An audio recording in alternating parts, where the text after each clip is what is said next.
ಇವತ್ತು ವಾಕ್ಯದ ಮೂಲ ನನಗೆ ಈ ಒಂದು 20-25 ವರ್ಷದಿಂದ ಈ ಒಂದು ಸಂದೇಶವನ್ನು, ಈ ಸತ್ಯ ವೇದ ನಮ್ಮ ಕೈಗೆ ಸಿಗ್ಬೇಕಾದ್ರೆ ನಾನು ಪುಣ್ಯ ಮಾಡಿದೆ ಅಂತ ನಾನು ಹೇಳ್ತೀನಿ. ಯಾಕೆ ಅಂದ್ರೆ ಈ ಸತ್ಯವೇದದಲ್ಲಿ, ಈ ಸತ್ಯವೇದವನ್ನ ನಾನು ಇಂದು ಹಾಕಿದಾಗ ಈ ವಾಕ್ಯ ನನಗೆ ಬರೋದಕ್ಕೆ ನನಗೆ ಪುಣ್ಯವಂತನು ಎಂಬುದಾಗಿ ನಾನು ಇವತ್ತು ಹೇಳ್ತೀನಿ. ಆದರೆ ಆ ದಿನದಲ್ಲಿ ನಾವು ಈ ಒಂದು ಸತ್ಯವೇದವನ್ನು ನಾನು ತೆಗೆದುಕೊಳ್ಳೋದಕ್ಕೆ ₹100 ಅಂತ ಹೇಳಿದ್ರು ಈ ಸತ್ಯವೇದ. ಅವತ್ತಿನ ಸಮಯದಲ್ಲಿ ನನಗೆ ಈ ಸತ್ಯವೇದ ತಗೊಳ್ಳೋದಕ್ಕೆ ನಾನು ಒಂದು 30 ದಿನಗಳು ಲ್ಯಾಪ್ಟಾಪ್ ಮೈಕ್ ತಿಂಗಳು ನಾನು ಈ ಸತ್ಯವೇದವನ್ನು ತೆಗೆದುಕೊಳ್ಳೋದಕ್ಕೆ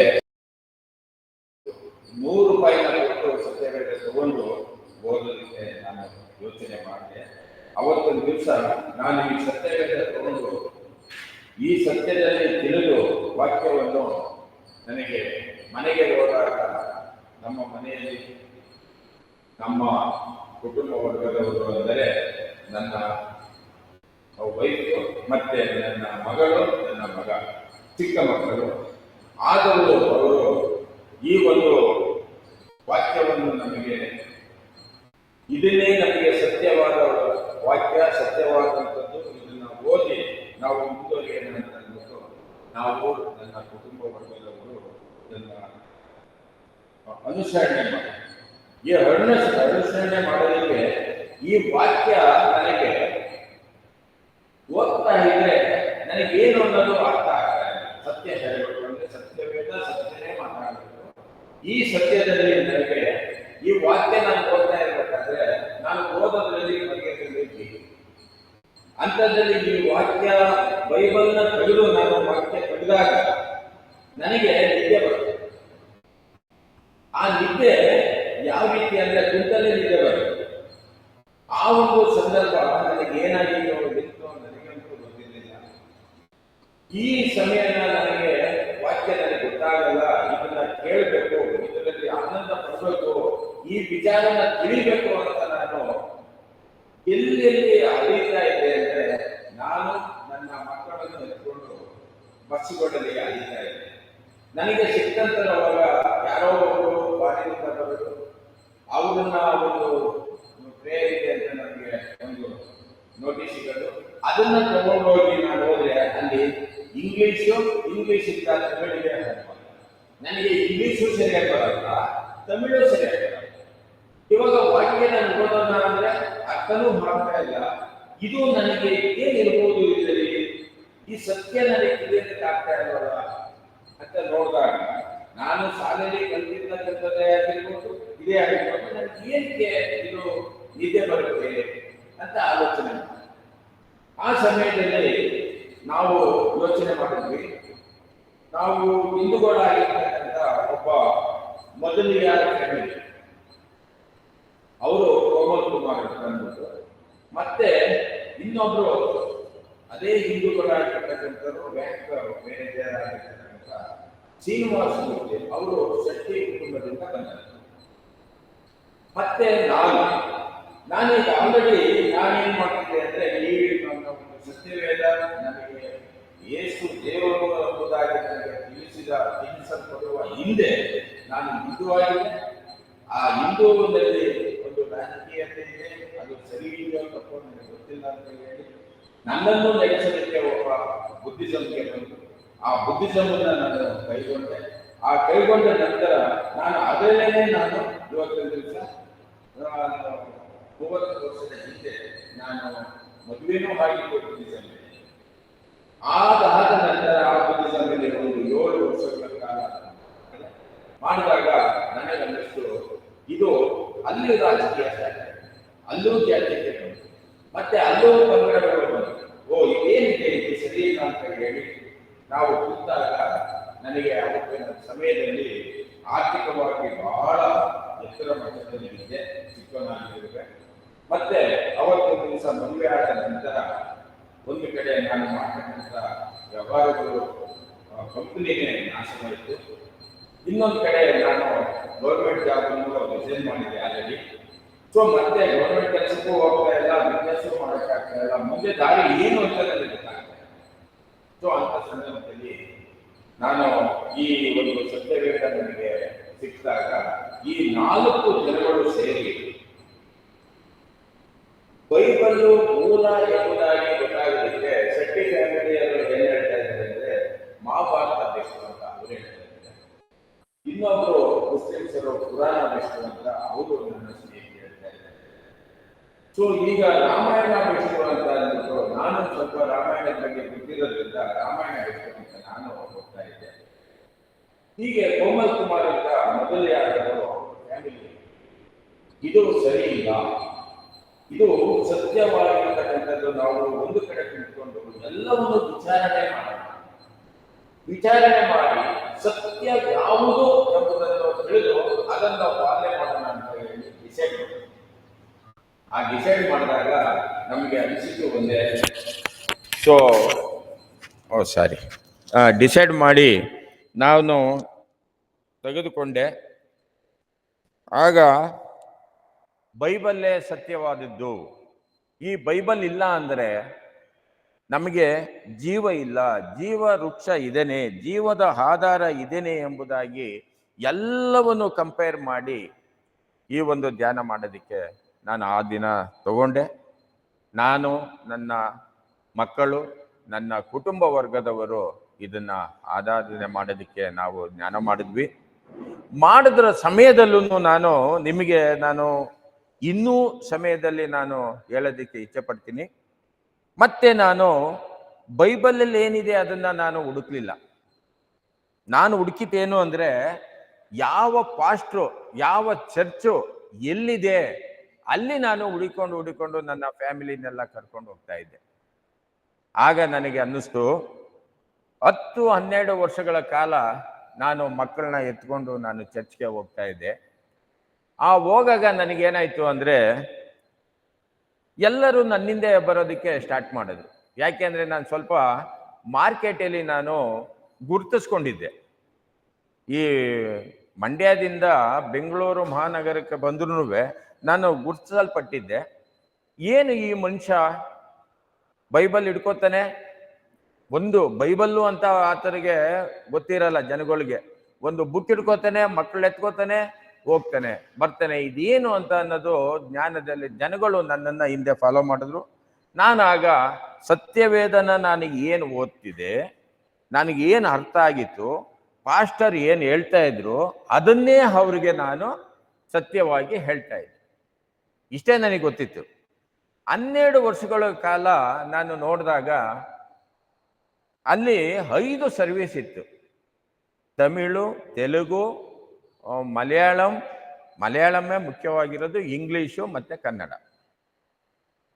ಕನ್ನಡ ಜನರಲ್ಲಿ ಒಂದು ಕಾರ್ ಶೆಡ್ಡಲ್ಲಿ 100-150 ಜನ ಅಲ್ಲಿ ಒಂದು 4-5 ಸಮಯಗಳ ತಗೊಂಡು ಪ್ರತಿ ವಾರ ನಡೆಸ್ತಾ ಇದ್ದೆ. ನಾನು ಆ ಒಂದು ಸಂಘಕ್ಕೆ ಸೇರಿ ವಾಕ್ಯನ ತಿಳ್ಕೊಂಡೆ. ನನ್ನನ್ನು ಅಲ್ಲಿ ಎಲ್ಡರ್ ಆಗಿ ಮಾಡಿದ್ರು ವಯಸ್ಸಾಗಿರೋದ್ರಿಂದ. ಒಂದು 3,000 ಜನ ಕನ್ನಡ ಮೆಂಬರ್ಸ್ ಅಲ್ಲಿ ಬಂದರು. ಯಾರು ಶನಿವಾರ ರಾತ್ರಿ ಯಾರು ನನ್ನ ಜೊತೆಗೆ ಸಿಗ್ತಾರೆ, ಭಾನುವಾರ ಅವರಿಗೆ ದೀಕ್ಷಾಸ್ನಾನ ಮಾಡಿಸ್ತಿದ್ದೆ. ಅರ್ಥ ಮಾಡ್ಕೊಳ್ಳಿ. ಹೀಗೆ ಬೆಳೆದು 3,000 ಆಯಿತು. ಅಲ್ಲಿ ಜಾಗ ಸಾಕಾಗಿರ್ಲಿಲ್ಲ. ಮತ್ತೆ ಒಂದು ಯಾವುದೋ ಜಾಗನ ಹೆಬ್ಬಾಳ ಬ್ರಿಡ್ಜ್ ಕೆಳಗಡೆ ತಗೊಂಡ್ರು. ಅಲ್ಲಿ ಒಂದು 4-5 ಕುಂಟೆಲಿ ಕಟ್ಟಬೇಕು ಅಂತ ಹೊರಟಾಗ ಅಲ್ಲಿ ಎಲ್ಲ ಪಾಸ್ಟ್ರುಗಳು, 5 ಜನ ಪಾಸ್ಟ್ರುಗಳಲ್ಲೂ ಒಂದು ಜಾಗಕ್ಕೋಸ್ಕರ ಹೋರಾಟ ಮಾಡಿದ್ರು. ಆ ಜಾಗದಲ್ಲಿ ನನಗೆ ಆ ಗಲಾಟೆ ಆದಾಗ ಆ ಒಂದು ಸಮಯದಲ್ಲಿ ಫಾಸ್ಟಿಂಗ್ ಪ್ರೇಯರ್ ನಡೀತಾ ಇತ್ತು. ಫಾಸ್ಟಿಂಗ್ ಪ್ರೇಯರ್ ಅಂದರೆ ಇವತ್ತು ಈ ವಾಕ್ಯ ಕಲ್ತಿದ್ದೀವಿ, ನೀವೇನು ತಿಳ್ಕೊಂಡಿದ್ದೀರೋ ಗೊತ್ತಿಲ್ಲ. ಫಾಸ್ಟಿಂಗ್ ಪ್ರೇಯರ್ ಅಂದರೆ ಏನು ಅಂತ ಅನ್ನೋದನ್ನು ಪಾಸ್ಟರ್ ಇವಾಗ ಅರ್ಥ ಮಾಡಿಸ್ತಾ ಇದ್ದಾರೆ. ನಾವು ಮುಂದಿನ ಸಮಯದಲ್ಲೂ ನಾವು ಅದನ್ನು ಒಟ್ಟಾಗಿ ಕೂಡಿ ಡಿಸ್ಕಷನ್ನು ಮಾಡಿ ಈ ಒಂದು ಬೈಬಲ್ನ ಯಾವ ರೀತಿ ತೊಗೊಂಡೋಗ ಒಂದು ನಮ್ಮ ಹೃದಯಕ್ಕೆ ಯಾವ ರೀತಿ ಅಳವಡಿಸ್ಕೋಬೇಕು ಅನ್ನೋದನ್ನು ನಿಮಗೆ ಹೇಳ್ತೀನಿ. ಅದ್ರ ಜೊತೆಗೆ ಅವತ್ತು ನನಗೆ ಗಲಿಬಿಲಿ ಆಗೋ ಕಡೆ ದೇವರಿಲ್ಲ, ಎಲ್ಲಿ ಗಲಿಬಿಲಿ ಆಗಿದೆ ಅಲ್ಲಿ ದೇವರಿಲ್ಲ ಅಂದಾಗ ಇಷ್ಟು ಅಲ್ಲಿಗೆ ಟೋಟಲ್ ಎಲ್ಲ ಸಭೆನೂ ಸೇರಿ 7,000 ಜನ, 7,000 ಜನದಲ್ಲಿ ಇಲ್ಲಿ ದೇವರು ಎಲ್ಲಿದ್ದಾನೆ ಅಂತ ಅನ್ನೋದು ನನಗೆ ಒಂದು ಜನ ಬಂತು. ಆ ಫಾಸ್ಟಿಂಗ್ ಪ್ರೇಯರಲ್ಲಿ ನಾನು ಒಂದು 21 ದಿನ ಫಾಸ್ಟಿಂಗಲ್ಲಿದ್ದೆ. ಆ ಫಾಸ್ಟಿಂಗಲ್ಲಿದ್ದಾಗ ಒಂದು ದಿವಸ ನೋಡಿ, ಇದನ್ನ ದಯವಿಟ್ಟು ನಿಮ್ಮಲ್ಲಿ ಯಾವ ರೀತಿ ಅರ್ಥ ಮಾಡ್ತೀರಾ ನನಗೆ ಗೊತ್ತಿಲ್ಲ. ನಮ್ಮ ಒಂದು ಬಾಡಿಗೆ ಮನೆಯಲ್ಲಿ ಹಾಟಿ ನಗರದಲ್ಲಿ 2 ಬೆಡ್ರೂಮ್ ಹೌಸ್ ಇದ್ವಿ. ಆ 2 ಬೆಡ್ರೂಮ್ ಹೌಸಲ್ಲಿ ಒಂದು ಬೆಡ್ರೂಮಲ್ಲಿ ಕತ್ತಲು, ಲೈಟ್ ಹಾಕಿದ್ರೆ ಡೇ ಆ್ಯಂಡ್ ನೈಟ್ ಲೈಟ್ ಹಾಕಿದ್ರೆ ಅದಕ್ಕೆ ಬೆಳಕು, ಇಲ್ಲ ಅಂದರೆ ಇಲ್ಲ. ಸೊ ಅಂಥ ಸಮಯದಲ್ಲಿ ಒಂದು ಕಡೆ ನನಗೆ ಕೆಲಸ ಇಲ್ಲ, ಒಂದು ಕಡೆ ನಾನು ಮುಂದೆ ಏನು ಮಾಡಬೇಕು ಅಂತ ಗೊತ್ತಿಲ್ಲ. ಈ ಕಡೆ ನಾನು ಹಿಂದೂ ಆಗಿದೆ, ಹಿಂದೂ ದೇವ್ರನ್ನ ಬಿಟ್ಟೆ, ಬುದ್ಧಿಸಮ್ಗೆ ಹೋಗಿದೆ, ಬುದ್ಧಿಸಮನ್ನು ಬಿಟ್ಟೆ. ಈಗ ನನಗೆ ಎಲ್ಲಿ ಹೋಗ್ಬೇಕು ಏನು ಅನ್ನೋದೇ ನನಗೆ ಗೊತ್ತಿಲ್ಲ ಅಂದಾಗ ಈ ದೇವರು ವಾಕ್ಯ ನನಗೆ ಸಿಕ್ಕಿ 12 ವರ್ಷ ನಾನು ಸುಮ್ಮನೆ ಏನೋ ಒಂಥರ ಈ ಕುರಿಗಳು ಹೇಗೆ ಕುರುಬ್ನಿಂದೆ ಹೋಗ್ತವೆ ಅದೇ ರೀತಿ ನಾನು ಹೋಗ್ತಾ ಇದ್ದೆ. ಆ ಹೋದಾಗ ಏನಾಯ್ತು, ನಾನು ಏನು ಮಾಡಬೇಕು ಏನು ಬಿಡಬೇಕು ಅನ್ನೋದು ನನಗೆ ಗೊತ್ತಿರಲಿಲ್ಲ. ಆ ಒಂದು ರಾತ್ರಿ ನನಗೆ ಸಮಯದಲ್ಲಿ ದೇವ್ರೆ, ನೀನು ಇರೋದೇ ಆದ್ರೆ ನನಗೇನು ಕಾಣ್ತಾನೆ ಇಲ್ಲ ದಾರಿ, ನನ್ನ ಜೀವನದಲ್ಲಿ ಕತ್ತಲೇ ಇದ್ದೀನಿ, ಬೆಳಕು ಅನ್ನೋದು ನನಗೇನು ಗೊತ್ತೇ ಇಲ್ಲ ಅಂತ ಹೇಳಿ ಇದೇ ಸತ್ಯವೇದವನ್ನು ಈಗ ಇಟ್ಕೊಂಡಿದ್ದೀನಿ. ನನ್ನ ಮನೇಲಿ ಮಕ್ಕಳು ಎಲ್ಲರೂ ಇದ್ದಾರೆ, ಗೆಸ್ಟು ಎಲ್ಲ ಇದ್ದಾರೆ. ನಾನು ಆ ರೂಮ್ ಕಡೆಗೆ ಹೋಗಿದ್ದೀನಿ ಅಷ್ಟೇ. ಆ ರೂಮ್ ಕಡೆ ಹೋದಾಗ ನನಗೆ ಆ ರೂಮಲ್ಲಿ ಕತ್ತಲಿರ್ತಕ್ಕಂಥ ಸಮಯದಲ್ಲಿ ಲೈಟ್ ಹಾಕಿಲ್ಲ, ನಾನು ಬೈಬಲ್ ಹೀಗೆ ಇಟ್ಕೊಂಡಿದ್ದೀನಿ. ಆ ಬೆಳಕು ಮತ್ತೆ ನಾನೆಲ್ಲೂ ನೋಡಿಲ್ಲ. ಬೆಳಕಿದೆ ಅಲ್ಲ, ಬೆಳಕು ಏನು ಇಷ್ಟೊಂದು, ಏನು ಒಂದೇ ಲೈಟೆಲ್ಲ ಹಾಕಿರೋದು ಅಂತ ಯೋಚನೆ ಮಾಡಿ, ಓಕೆ ದೇವ್ರೇ ನನಗೆ ಗೊತ್ತಿಲ್ಲ, ನಾನು ಎಲ್ಲಿ ಹೋಗ್ಬೇಕು ಅಂತ ಗೊತ್ತಿಲ್ಲ. ಈಗ ಹಿಂದೂ ದೇವ್ರಿಗೆ ಹೋಗ್ಲಾ, ಬುದ್ಧಿಸಮ್ಗೆ ಹೋಗ್ಲಾ, ಎಲ್ಲ ಜನ ಹಿಂಗೆಲ್ಲ ಕನ್ಫ್ಯೂಸ್ ಮಾಡ್ತಾ ಇದ್ದಾರೆ, ಆಸ್ತಿ ಹೀಗಾಗಿ ಒದ್ದಾಡ್ತಾ ಇದ್ದಾರೆ, ದೇವರು ಜನ ಇದೆಲ್ಲ ಏನು ಮಾಡೋದು ಅಂತ ಯೋಚನೆ ಮಾಡಿ ನಿಂತಾಗ ನಾನು ಬೈಬಲನ್ನ ಹೀಗೆ ಇದೆ, ಬೈಬಲ್ ತೆರೆದಿಲ್ಲ, ಆದರೆ ಬೈಬಲ್ ಓದ್ತಾ ಇದ್ದೀನಿ. ಹೇಗೆ ಅಂದರೆ ಮ್ಯಾಥ್ಯೂನಲ್ಲಿ, ಬೈಬಲ್ ತೆಗೆದಿಲ್ಲ, ಮ್ಯಾಥ್ಯೂನಲ್ಲಿ ಎಲ್ಲಿ 2-3 ನಡುವೆ ನಾನು ಇರ್ತೀನಿ ಅಂತ ಹೇಳಿರುವಾಗ ಇದು ನನಗೆ ಜ್ಞಾನ ಬಂತು. ಕೇಳಿದ್ದೀನಿ, ಆ ಕೇಳಿರೋ ವಾಕ್ಯದಲ್ಲಿ ನನಗೆ ಇವಾಗ ಬರ್ತಾ ಇದೆಯೇನಲ್ಲ ಅಂತ ಯೋಚನೆ ಮಾಡ್ತಾ ಇದ್ದೀನಿ. ಬೆಳಕಿದೆ ಅಂದ್ರೆ ಅರ್ಥ ಏನು ಅಂದ್ರೆ, ಎಲ್ಲಿ 2-3 ನಡುವೆ ನಾನು ಇರ್ತೀನಿ ಅಂದಾಗ ನಾನು ಹೋಗಿತ್ತು ಎಷ್ಟು ಸಾವಿರಾರು ಜನ. ಅಲ್ಲಿ ಗಲಿಬಿ ಆಗಿದೆ, ಇಲ್ಲಿ ಗಲಿಬಿ ಆಗಿಲ್ವಲ್ಲ, ಇದೇನು ಅಂತ ಯೋಚನೆ ಮಾಡ್ತಾ ಇದ್ದಾಗ ನನಗೆ ಆ ಒಂದು ಸಮಯದಲ್ಲಿ ನನಗೆ ಬೈಬಲನ್ನ ಕಲಿಯೋದಿಕ್ಕೆ ಒಬ್ಬ ವ್ಯಕ್ತಿ ಬಂದರು. ಅವರು ಪಾಸ್ಟರ್ ಆಗಿದ್ರು. ಆ ಪಾಸ್ಟರ್ ಆದರೆ ನಮ್ಮನ್ನ ಬೈಬಲನ್ನ ಸ್ಟಡಿ ಮಾಡ್ತೀವಿ ಅಂತ ವಾಕ್ಯದ ಮುಖಾಂತರ ನನಗೆ ತಿಳಿಸಿದ್ರು.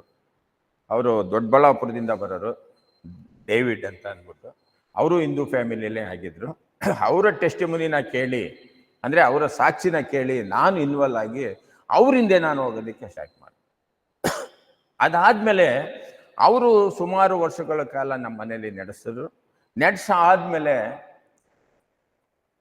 ಸೆಕೆಂಡ್ ಸ್ಟೆಪ್ ಏನಾಯಿತು ಅಂದರೆ, ಇದೇ ಡೇವಿಡ್ ಏನು ಪಾಸ್ಟರ್ ಆಗಿದ್ದಾರೆ, ಅವರು ಏನು ದೊಡ್ಡಬಳ್ಳಾಪುರದಲ್ಲಿ ಚರ್ಚನ್ನ ಕಟ್ಟಿದ್ದಾರೆ, ಅವರ ಬೈಬಲ್ ಸ್ಟಡಿಯ ಪ್ರಿನ್ಸಿಪಾಲ್ ಗುರುಗಳು ಅಬ್ರಾಮ್ ಅವರು ಕಡೆಗೆ ನಾವು ಸೇರಿದ್ವಿ. ಆ ಸೇರಿದಾಗ ಈ ಒಂದು ಸತ್ಯವೇದವನ್ನು ನನಗೆ 5 ವರ್ಷಗಳ ಕಾಲ, ನನ್ನ ಮನೆ ಇರೋದು ಹಾಟಿ ನಗರ, ಅವರಿರೋದು ಮೇಡಳ್ಳಿ. ಆ ಡೈಲಿ ನನಗೆ ಯಾವುದು ಕೆಲಸ ಇಲ್ಲ, ನನಗೇನಂದರೆ ಏನಿಲ್ಲ. ಅವ್ರದ್ದೊಂದು ಸ್ಟುಡಿಯೋ ಇತ್ತು, ಅವ್ರು ಏನು ಹೇಳ್ತಾರೆ ಆ ಕೆಲಸ ಮಾಡ್ತಿದ್ದೆ, ಬೈಬಲ್ ಓದ್ತಾ ಇದ್ದೆ. ಈಗ ಬೈಬಲ್ ಸ್ಟಡಿ ಅಂದರೆ ನನಗೆ ಗುರುವಾರ ನೀವೆಲ್ಲ ಬೈಬಲ್ ಸ್ಟಡಿ ಕೇಳ್ತಾ ಇದ್ದೀರಾ? ಯಾರ್ಯಾರು ಕೇಳ್ತಾ ಇದ್ದೀರಿ ಬೈಬಲ್ ಸ್ಟಡಿ? ಯಾರು ಅಟೆಂಡ್ ಆಗ್ತಾ ಇಲ್ಲ, ಯಾಕೆಂದರೆ ಬ್ರದರ್ ಆಟೋ ಓಡಿಸ್ತಾ ಇರ್ತಾರೆ, ಅವ್ರಿಗೆ ತೊಂದರೆ. ಈಗ ಮನೇಲಿರೋ ಮಕ್ಕಳಿಗೆ ಅವ್ರಿಗೆ ಏನೋ ಇರ್ಬೋದು ಅಂದರೆ ಟಿ ವಿ ಇರ್ಬೋದು, ಅಥವಾ ಹೋಮ್ವರ್ಕ್ ಇರ್ಬೋದು, ಹೌಸ್ ವೈಫ್ಗಳಿಗೆ ಏನೆಲ್ಲ ಇರ್ಬೋದು ಅಂತಂದರೆ ಧಾರಾವಾಹಿಗಳಿರ್ಬೋದು, ಇಲ್ಲ ನಮ್ಮಂಥವ್ರಿಗೆ ಡ್ರೈವಿಂಗು ಅದು ಇದು ಮಾಡಿಕೊಂಡು ನಾವಿರ್ತೀವಿ. ಆದರೆ ಈ ಬೈಬಲ್ ಸ್ಟಡಿನ ನಮ್ಮ ಪಾಸ್ಟರು 1 ಗಂಟೆಗಳ ಕಾಲ ತಗೋತಾರೆ. ಒಂದೊಂದು ದಿವಸ ಏನಾಗುತ್ತೆ ಅಂದರೆ ಪಾಪ ಆ ನಟ್ಟು ಪ್ರಾಬ್ಲಮ್ಸ್ ಇರುತ್ತೆ, ವಾಯ್ಸು ಇನ್ನೊಂದು ಬರಲ್ಲ. ನೋಡಿ, ಸತ್ಯವೇದ ತಿಳಿಯೋದಕ್ಕೆ ಎಷ್ಟು ಕಷ್ಟ ಅನ್ನೋದಕ್ಕೆ ಈ ಒಂದು ಸಭೆನೇ ಸಾಕ್ಷಿ. ಇವತ್ತು ಸತ್ಯ ಅಸತ್ಯ ಎಲ್ಲಿದೆ ಅಲ್ಲಿ ನಿಮಗೆ ಎಷ್ಟು ಜನ ಬೇಕಾದರೂ ನಿಮಗೆ ಮಾಸು ಸಿಗುತ್ತೆ. ಆದರೆ ಇಲ್ಲಿ ಮಾಸಿಲ್ಲ. ಯಾಕೆ? ದೇವರು ಇಲ್ಲಿದ್ದಾರೆ, ದೇವರ ವಾಕ್ಯ ಇಲ್ಲಿದೆ. ಸತ್ಯ ನಮಗೆ ತಿಳಿಸಲ್ಪಡುತ್ತೆ ಅಂದಾಗ ಜನ ಹತ್ರ ಬರಲ್ಲ, ಸತ್ಯದ ಹತ್ರ ಇರಲ್ಲ. ಇದು ನನಗೆ ಗೊತ್ತಿರೋಂಥದ್ದು. ನಾನು 30-35 ವರ್ಷ ಬಿಸ್ನೆಸ್ಸಲ್ಲಿದ್ದೀನಿ, 7-8 ವರ್ಷ ಗೌರ್ಮೆಂಟ್ ಸರ್ವೀಸಲ್ಲಿದ್ದೀನಿ. ಆದರೆ ಇವತ್ತಿನ ಒಂದು ಲೈನಲ್ಲಿ ಭಾಳ ಕಷ್ಟ.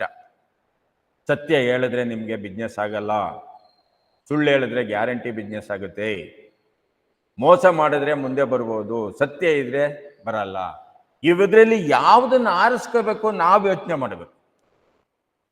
ಈಗ ಲೋಕದ ಆಸೆ ಬೇಕು ಅಂತ ಅಂದರೆ ನಾವು ಲೋಕದ ಥರನೇ ನಾವು ಹೋಗ್ಬೇಕು. ದೇವ್ರ ರಾಜ್ಯನ ನಾವು ತವಕ ಪಡಬೇಕು ಅಂದರೆ ದೇವ್ರು ಯಾವ ರೀತಿ ಹೇಳ್ತಾರೆ ಆ ಒಂದು ಮಾರ್ಗದಲ್ಲಿ ಹೋಗ್ಬೇಕು. ಈಗ ನಾನೇನು ಮಾಡಿದ್ದೀನಿ, ಈ ಕಡೆ ಬಿಸ್ನೆಸ್ಸು ಮಾಡ್ತಾ ಇದ್ದೀನಿ, ಈ ಕಡೆ ದೇವ್ರ ವಾಕ್ಯನೇ ಬೇಕು. ಬಿಸ್ನೆಸ್ಸಲ್ಲಿ ನಾನು ಸಕ್ಸಸ್ ಆಗ್ತೀನಾ? ಆಗಲ್ಲ. ಆದರೆ ಬಿಸ್ನೆಸ್ಸಲ್ಲಿ ಸಕ್ಸಸ್ ಆಗಬೇಕು ಅಂದರೆ ನಾನಿರೋದು ಸತ್ಯವೇದ, ಸತ್ಯವೇದನೆ ನಾನು ನಂಬೋದು, ಸತ್ಯವಾಗೇನೆ ನಾನು ಬಿಸ್ನೆಸ್ ಮಾಡ್ತೀನಿ ಅಂತ ನಾನು ಹೊರಟಾಗ 35 ವರ್ಷದಲ್ಲಿ ನನಗೆ 2015ನೇ ವಿಷಯದಲ್ಲಿ ಸತ್ಯವಾಗಿರ್ತಕ್ಕಂಥ ಬಿಸ್ನೆಸ್ಸೇ ನನಗೆ ಸಿಕ್ಕಿದೆ. ಸುಳ್ಳು ಹೇಳ್ದೇನೆ ಬಿಸ್ನೆಸ್ ಮಾಡೋಕ್ಕಾಗಲ್ಲ ಅಂತ ಅನ್ನೋ ಸಂದರ್ಭದಲ್ಲಿ ಸತ್ಯ ಹೇಳಿ ಸತ್ಯದ ವಾಕ್ಯದ ಮುಖಾಂತರನೇ ನಾನು ಹೋದ್ರೂ ಸಹ ನನಗೆ ಇವತ್ತು 50 ವರ್ಷದ ಒಂದು ಕಂಪನಿ ನನಗೆ ಸಿಕ್ಕಿದೆ ಇವತ್ತಿನ ದಿವಸ. ಆ 50 ವರ್ಷದಲ್ಲಿ ಸಿಕ್ಕಿರ್ತಕ್ಕಂಥ ಕಂಪನಿ ಜೀವಜಲ. ನಾವು ಪ್ರಕಟಣೆಯಲ್ಲಿ ನೋಡ್ತೀವಿ ಜೀವಜಲ. ಎಲ್ಲ ಬಿಸ್ನೆಸ್ಸನ್ನು ಮಾಡಿ ಫೇಲ್ಯೂರ್ ಆದೆ. ಇದು ನೀರು ವಿಚಾರಕ್ಕೆ ಬಂದಾಗ ನಾನು ಏನು ಮಾಡಬಲ್ಲೆ ಅಂತ ಯೋಚನೆ ಮಾಡಿದಾಗ ಇದರಲ್ಲಿ ದುಡ್ಡು ಹಿಂದೆ ಹೋದೆ, ದುಡ್ಡು ನನಗೆ ಸಿಗಲಿಲ್ಲ, ಹಣ ಸಿಗಲಿಲ್ಲ, ಆಸ್ತಿ ಅಂತಸ್ತು ಸಿಗಲಿಲ್ಲ. ಆದರೆ ನನಗದು ಬೇಡವಾಗಿತ್ತು. ನನಗೆ ಬೇಕಾಗಿರೋದು ವಾಕ್ಯ ಬೇಕಾಗಿತ್ತು. ವಾಕ್ಯದ ಅಡಿಪಾಯದಲ್ಲಿದ್ದಾಗ ಈ 50 ವರ್ಷದ ಕಂಪನಿ ನನಗೆ ಸಿಕ್ತು. ಅದನ್ನು ನಾನು ತಗೊಂಡೆ. 10 ವರ್ಷಗಳ ಕಾಲ ಆ ಒಂದು ಕೆಲಸನ ನಾನು ಸ್ಟಾರ್ಟ್ ಮಾಡಿದೆ. ಆ ಕೆಲಸ ಏನಪ್ಪ ಅಂತ ಅಂದರೆ, ಸಣ್ಣದಾಗೆ ನಿಮ್ಗೆ ಹೇಳ್ತೀನಿ. ಇವತ್ತು ಮನುಷ್ಯನಿಗೆ ಕಾಯಿಲೆ ಬರುತ್ತೆ, ಕಾಯಿಲೆ ಬರಲ್ವಾ ಬ್ರದರ್? ಬರುತ್ತೆ. ಆ ಕಾಯಿಲೆ ನಿವಾರಣೆ ಆಗೋದು ಯಾವುದರಿಂದ? ಸಿಸ್ಟರ್, ಕಾಯಿಲೆ ಬಂದಿದೆ, ಈಗ ಕಾಯಿಲೆ ನಿವಾರಣೆ ಆಗೋದು ಯಾವುದರಿಂದ? ಔಷಧಿಯಿಂದ. ಔಷಧಿ ಬೇಕಲ್ವ? ಒಂದು ಕಾಯಿಲೆಗೆ ಒಂದು ಔಷಧಿ ಇದೆ. ಆ ಔಷಧಿಗೆ ಯಾವ ಔಷಧಿ ಇವಾಗ ಎಕ್ಸಾಂಪಲ್, ತಲೆನೋವು ಬಂತು, ತಲೆನೋವಿಗೊಂದು ಟ್ಯಾಬ್ಲೆಟ್ಸ್ ತಗೋತಿರೋ ಇಲ್ಲ? ನೆಗಡಿ ಬಂತು, ಹೊಟ್ಟೆ, ಇದಕ್ಕೆ ಒಂದು ಕಾಯಿಲೆಗೆ ಒಂದು ಮೆಡಿಸಿನ್ ತಗೋತಿರೋ ಇಲ್ವೋ? ಆದರೆ 1971ನೇ ಇಸ್ವಿಲಿ 72ನೇ ಇಸ್ವಿಲಿ ಜಪಾನಲ್ಲಿ ನೀರು ಕುಡಿದ್ರೆ ಕಾಯಿಲೆ ಹೋಗುತ್ತೆ ಅಂತ ಅನ್ನೋದನ್ನ ತಂದ್ರು. ಆ ಒಂದು ನೀರನ್ನ ನಮ್ಮ ಇಂಡಿಯಾಗೆ 2 ವರ್ಷಗಳ ಕಾಲ ಹೋರಾಟ ಮಾಡಿ ನಾವು ಅದರಲ್ಲಿ ಸೇರಿ ಇವತ್ತೊಂದು ದಿವಸ ಆ ನೀರನ್ನ ನಾನು ಕುಡಿಸಿದ್ರೆ ಕಾಯಿಲೆ ಹೋಗುತ್ತೆ. ಯಾವ್ಯಾವ ಕಾಯಿಲೆ ಹೋಗುತ್ತೆ? ನಮಗೆ ಗೊತ್ತಿತ್ತು ಕಾಯಿಲೆ ಅವತ್ತು ನೆಗಡಿ, ತಲೆನೋವು, ಹೊಟ್ಟೆ ನೋವು, ಮೈಕೈ ನೋವು. ಇವಾಗ BP, sugar, cancer, thyroid, obesity, ಅದು ಏನೇನು ಹೇಳ್ತಾರೋ ಅದು ಗೊತ್ತಿಲ್ಲ. ಅಂದ್ರೆ ಆಂಬುಲೆನ್ಸ್ ಮೇಲೆ ಬರೆದಿದ್ದಾರೆ ನಂಬರು. ಎಷ್ಟಿರ್ಬೋದು? 108. ಕರೆಕ್ಟಾ? ಆ 108ರಲ್ಲಿ ಏನಕ್ಕೆ 108 ಬರೆದಿದ್ದಾರೆ ಅಂದ್ರೆ 108 ಕಾಯಿಲೆ ಇದೆ ಅಂತ. ಆ 108 ಕಾಯಿಲೆಗೂ 108 ಮೆಡಿಸಿನ್ ಇದೆ. ಆದರೆ ನಮಗೆ ಜೀವವುಳ್ಳ ವಾಕ್ಯದ ಒಂದೇ ಒಂದು ಮೆಡಿಸಿನ್. ನೀವು ಸತ್ಯ ಹೇಳಬೇಕು, ಬಿಸ್ನೆಸ್ ಮಾಡ್ಬೇಕಾ? ಬಿಸ್ನೆಸ್ ಮಾಡಿ ಸತ್ಯವಾಗಿ ನಾವು ಮುಂದೆ ಬರ್ತೀವಿ. ದುಡ್ಡು ಹಿಂದೆ ಹೋದವರಿಗೆ ದುಡ್ಡು ಸಿಗಲ್ಲ. ದುಡ್ಡು ನಮ್ಮಿಂದ ಬಂದರೆ ಮಾತ್ರ ನಮಗೆ ದುಡ್ಡು ಸಿಗುತ್ತೆ ಅಂತ ಹೇಳಿ ಇವತ್ತು ನಾನು ಹೋಗ್ತಾ ಇದ್ದೆ. ಆಗ ಈ ಬೈಬಲ್ ಸ್ಟಡಿನ ನಾನು ತಗೊಂಡಾಗ ನನಗೆ 5 ವರ್ಷಗಳ ಕಾಲ ಬೈಬಲ್ ಸ್ಟಡಿ 1 ಅವರ್ ಅಲ್ಲ. ಆ ಒಂದು ಸ್ಟುಡಿಯೋಗೆ ಹೋದರೆ ಅಲ್ಲಿರ್ತಕ್ಕಂಥ ಕೆಲಸ ಕಾರ್ಯಗಳೆಲ್ಲ ನಾವೇ ಮಾಡಬೇಕು, ಅಡುಗೆನೂ ನಾವೇ ಮಾಡಬೇಕು. ಒಂದು 5-10 ಜನ, 3 ಜನದಿಂದ ಸ್ಟಾರ್ಟ್ ಮಾಡಿ ಅದು ಒಂದು 25-30 ಜನ ಆಯಿತು. ಆ 35 ಜನದಲ್ಲಿ ಬೈಬಲ್ ಸ್ಟಡಿ ಇವತ್ತು ಬೆಳಿಗ್ಗೆ ಕುಂತ್ರೆ 11 ಗಂಟೆ ಕುಂತ್ರೆ 48 ಗಂಟೆ ಆಗಿರ್ಬೋದು, 58 ಗಂಟೆ ಆಗ್ಬೋದು. ನಾವು ಬೈಬಲ್ನೇ ಓದ್ತಾ ಇದ್ವಿ. ಊಟ ಮಾಡೋ ಟೈಮ್ಗೆ ಊಟ ಮಾಡ್ತಿದ್ವಿ, ನಿದ್ದೆ ಬಂದಾಗ ನಿದ್ದೆ ಮಾಡ್ತಿದ್ವಿ. ಆಗ ನನಗೀಗ ಬೈಬಲ್ ಓದಾಗ ನನಗೆ ನಿದ್ದೆ ಬರಲ್ಲ. ಯಾಕೆ ಅಂದರೆ ಆ ನಿದ್ದೆ ಅನ್ನೋದು ನಿದ್ದೆನೂ ಮಾಡ್ತಿದ್ವಿ, ಬೈಬಲ್ಲೂ ಓದ್ತಿದ್ವಿ, ಊಟನೂ ಮಾಡ್ತಿದ್ವಿ, ಕೆಲಸನೂ ಮಾಡ್ತಿದ್ವಿ. ಆಗ ಅಲ್ಲಿ ಅಬ್ರಾಹ್ಮನ್ನು ಒಬ್ಬ ಬ್ರದರು ನಮಗೆ ವಾಕ್ಯನ ತಗೊಂಡ್ರು. ಆ ವಾಕ್ಯನ ಎಲ್ಲಿಂದ ತಗೊಂಡ್ರು ಅಂದರೆ ನೋಡೋಣ ನಾವೀಗ. ನಿಮಗೆ ಗೊತ್ತಿರೋ ಅಂಥದ್ದೇನೆ. ಆದಿಕಾಂಡ 1ರಿಂದ ಓದಿ. ಯಾರು ಓದಕ್ಕಾಗುತ್ತಾ ಸಿಸ್ಟರ್?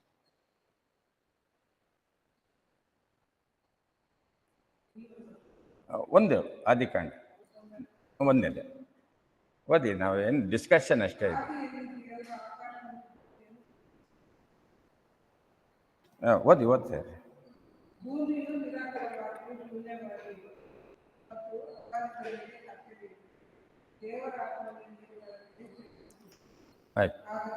ಆಯ್ತು. ಈಗ ಎಲ್ಲರ ಹತ್ರನೂ ಬೈಬಲ್ ಇದೆಯಲ್ವಾ? ಇವತ್ತು ಪಾಸ್ಟ್ ಇಲ್ಲದೆ ಇರೋದ್ರಿಂದ ಸ್ವಲ್ಪ ಒಂದು ಸಮಯ ನಾನೇನು ಕಲ್ತಿದೆ ಅದನ್ನು ನಿಮ್ಗೆ ಹೇಳಕ್ಕೆ ಇಚ್ಛೆಪಡ್ತೀನಿ. ಇದು ಎಲ್ಲಿಗೆ ಒಂದು ನಿಲ್ಲುತ್ತೆ ಅನ್ನೋದನ್ನು ಯೋಚನೆ ಮಾಡೋಣ. ಆದಿಕಾಂಡನ ಬೈಬಲನ್ನು 1ನೇ ಅಧ್ಯಾಯನ ಓದಿದ್ದೀರಾ? ಓದಿಲ್ಲ ಅಂದರೆ ಇವಾಗ ಓದಿ. ಇವಾಗ ನೀವು ಸಿಸ್ಟ್ರು ಓದ್ತಾರೆ, ನೀವು ದಯವಿಟ್ಟು ತಿಳ್ಕೊಳ್ಳಿ. ಅದನ್ನು ಓದಿ ಸಿಸ್ಟರ್ ಇನ್ನೊಂದ್ಸರಿ.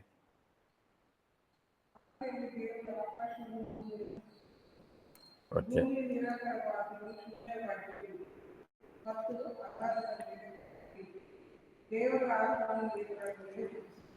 ಓಕೆ.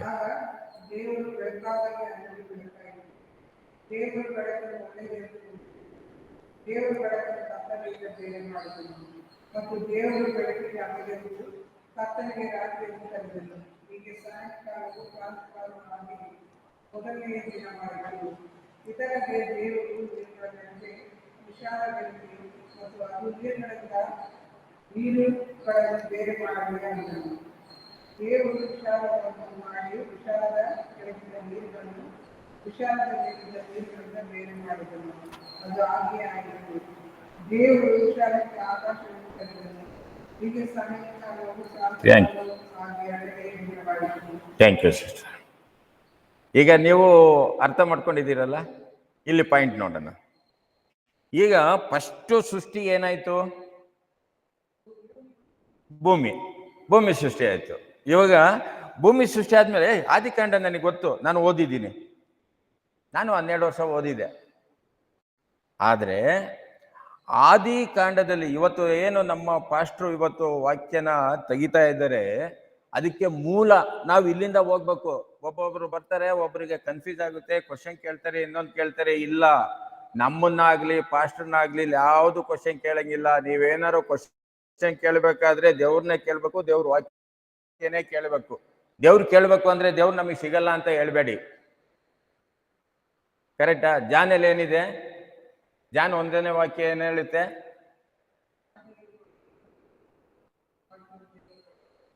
ಕರೆಕ್ಟಾ? ಅದೀಗ ಯಾರನ್ನ ಕೇಳ್ಬೇಕು ನಾವು ಸತ್ಯನ? ಪಾಸ್ಟ್ರಿಗೆ ಕೇಳ್ಬೇಕಾ, ಜಯರಾಮನ್ ಕೇಳ್ಬೇಕಾ, ಬೇರೆಯವ್ರನ್ನ ಹುಡುಕಿ ಕೇಳ್ಬೇಕಾ? ಏನಿಲ್ಲ, ಇಲ್ಲೇ ಇದೆ. ಓಕೆ, ಈಗ ಬರೋಣ ಪಾಯಿಂಟಿಗೆ ಬರೋಣ. ಫಸ್ಟು ಏನಾಯ್ತು? ದೇವರು ಭೂಮಿನ ಸೃಷ್ಟಿ ಮಾಡಿದ್ರು. ಸರಿ, ಈಗ ಆ ಭೂಮಿ ಏನಾಗಿತ್ತಂತೆ? ಬರಿದಾಗಿತ್ತು. ಬರಿದಾದ್ಮೇಲೆ ಸುಮ್ಮನಿತ್ತ ಅದು? ಎದ್ವಾ ತದ್ವಾ ಇತ್ತು ಭೂಮಿ, ಅದ್ರ ಮೇಲೆಲ್ಲ ನೀರೇ ಇತ್ತು. ಕರೆಕ್ಟ್ ತಾನೆ? ಆಗ ನೀರ್ ಮೇಲೆ ಯಾರಿದ್ರು? ಆ ಬರಿದಾಗೋದಕ್ಕೆ ಕಾರಣ ಏನು ಅಂದ್ರೆ, ನೀವು ಮತ್ತೆ ಬೈಬಲ್ ಸ್ಟಡಿಗೆ ಬರಬೇಕು. ಭೂಮಿ ಯಾವ ರೀತಿ ಯಾಕೆ ಬರಿದಾಯ್ತು ಅನ್ನೋದಕ್ಕೆ ಎಜಿಕೇಲಿಂದ ಹಿಡಿದು ನಾವು ಓದ್ಬೋದು. ಅದನ್ನ ಪಾಸ್ಟ್ ತಗೋತಾರೆ, ನಾನು ಆ ಭಾಗನ ಮುಟ್ಟಲ್ಲ. ನಿಮ್ಗೆ ಒಂದು ಕ್ಲೂ ಕೊಡ್ತಾ ಇದ್ದೀನಿ ಅಷ್ಟೇ. ಇಲ್ಲಿ ಬಂದು ಕನ್ಫ್ಯೂಸ್ ಆಗಿ ಹೋಗೋದಲ್ಲ ಇದು ಸ್ಥಳ. ಇಲ್ಲಿ ಸಮೃದ್ಧಿಯಾಗಿ ಹೋಗುವಂತ ಒಂದು ಸ್ಥಳ ಇದು. ಇದನ್ನ ನಾವು ದೇವರು 2ನೇ ಬರೋವಣವರೆಗೂ ನಾವಿಲ್ಲಿ ನೆಮ್ಮದಿಯಾಗಿ ಇದ್ದು 2ನೇ ಬರೋವಣವರೆಗೂ ದೇವರ ರಾಜ್ಯಕ್ಕೆ ನಾವು ಬಾಧ್ಯರಾಗೋದಕ್ಕೆ ಮಾತ್ರ ಈ ಸ್ಥಳ. ನೋಡಿ, ಭೂಮಿ ಸೃಷ್ಟಿಯಾಯಿತು. ಭೂಮಿ ಸೃಷ್ಟಿ ಆದ್ಮೇಲೆ ದೇವರು ಬೆಳಕನ್ನು ಕತ್ತಲೆಯನ್ನು ಬೇರೆ ಬೇರೆ ಮಾಡಿ ರಾತ್ರಿ ಹಗಲು ಅಂತನೂ ಮಾಡಿದ್ರು. ಎಲ್ಲವೂ ಉಂಟಾದ್ಮೇಲೆ ಈಗ ಕತ್ತಲೆ ಬೆಳಕು, ಬೆಳಕೆಲ್ಲಿತ್ತು? ಕತ್ತಲೆಯಲ್ಲಿತ್ತು? ಬೆಳಕೆಲ್ಲಿತ್ತು? ಸೂರ್ಯ ಸೃಷ್ಟಿ ಅಲ್ವಾ? ಸೂರ್ಯನಿಂದ ಬೆಳಕು ಬರುತ್ತೆ, ಕತ್ತಲೆ ಆಗೋದು ರಾತ್ರಿ. ಎರಡೇ ಅಲ್ವಾ ಇರೋದು? ಆಯ್ತು. ಈಗ ಇದ್ಯಾವ್ದಿದು? ಎರಡನೇ ಆಕಾಶ. ಮೊದಲು ಆಕಾಶ ಇತ್ತ ಇಲ್ವೋ? ಆಕಾಶ ಇತ್ತ ಇಲ್ವೋ? ಮಾತಾಡೋದಿದ್ರೆ ಮಾತಾಡ್ಬೋದು, ಏನಂತದೇನಿಲ್ಲ. ಇದೇನು ನಾನು ಪಾಸ್ಟ್ ತರ ಏನು ವಾಕ್ಯ ತಗೋತಾ ಇಲ್ಲ. ನನ್ನ ಹೃದಯದ ಆಳದಲ್ಲಿ ಇರ್ತಕ್ಕಂಥದ್ದೆಲ್ಲ ನಿಮಗೆ ಹಂಚ್ತಾ ಇದ್ದೀನಿ ಅಷ್ಟೆ. ಆಕಾಶ ಆಲ್ರೆಡಿ ಇತ್ತು. ಇದು ಏನಂತಂದ್ರು, ಮೇಲನ ನೀರನ್ನು ಅದೆಲ್ಲ ಆದ್ಮೇಲೆ ವಿಸ್ತಾರವಾದ ಗುಮ್ಮಟವನ್ನು ಮಾಡಿ ಅದರ ಕೆಳಗೆ ನೀರನ್ನು ಅದರ ಮೇಲೆ ನೀರಿನಿಂದ ವಿಂಗಡ ಮಾಡಿ ಹಾಗೇ ಆಯಿತು. ದೇವರು ಆ ಗುಮ್ಮಟಕ್ಕೆ, ಯಾವುದು ಗುಮ್ಮಟ? ಗುಮ್ಮಟ ಯಾವುದು? ಆಕಾಶನೇ ಗುಮ್ಮಟ. ಇವಾಗ ಕಾಣ್ತಾ ಇದೆಯಲ್ಲ ನಮ್ಗೆ, ಇದು ಆಕಾಶ. ಇದು 2ನೇ ಆಕಾಶ.